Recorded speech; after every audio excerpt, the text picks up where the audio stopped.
Hi friends, welcome to Sabiya kitchen. ఈరోజు మనం ఇసుకుదందులు కూర చేసుకుందాం.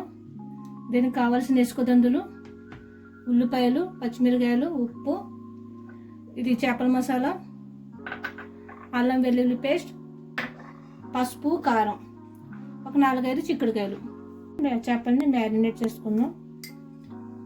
కారం స్పూన్, 1/2 స్పూన్ పసుపు, 1 స్పూను ఉప్పు.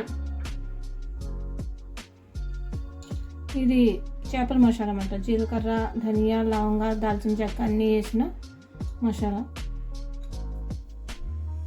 1 స్పూన్. ఇప్పుడు మనం బాగా కలిపి పెట్టుకుందాం. ఇలా పక్కన అరగంట సేపు పక్కన పెట్టుకోండి. కలిపి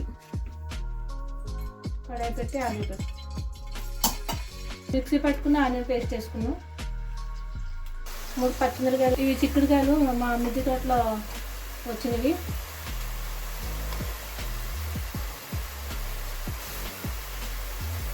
ఇలా చిక్కుడుకాయలు లేకపోతే ఉంటే వంకాయలు అలా వేసుకుంటే చేపల కూరలకి టేస్ట్ బాగుంటాయి. చిక్కుడుకాయలు మాగిపోయినాయండి.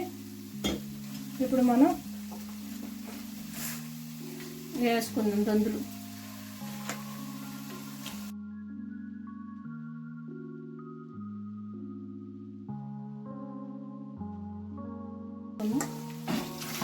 నీళ్ళు వేసుకుందాం.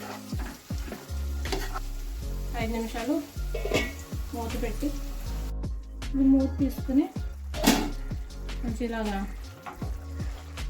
గ్రేర్ వేయించుకుందాం. అంటే చెంచా పెట్టుకోవచ్చు ఫ్రెండ్స్, ఇది మెత్తగా ఉంటుంది.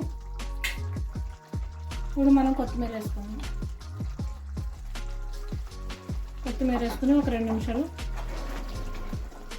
కూర అయ్యే వరకు పెట్టుకుందాం. కొద్దిగా అయ్యే వరకు మూత పెడతాం. 2 నిమిషాలు ఫ్రెండ్స్. ఇసుకుదందులు కూర రెడీ అయిపోయింది ఫ్రెండ్స్. ఇప్పుడు మనం స్టవ్ ఆఫ్ చేసుకుని సర్వింగ్ బౌల్లో తీసుకుందాం. ఫ్రెండ్స్, ఇసుకుదందులు కూర రెడీ అయిపోయిందండి. ఇసుకుదందులు మీరు దొరికితే ఇలాగా ట్రై చేయండి. మా కోనసీమ వాళ్ళకి బాగా తెలుసు ఇసుకుదందులు అంటేనే. నా ఛానల్ని లైక్ చేయండి, షేర్ చేయండి, సబ్స్క్రైబ్ చేసుకోండి.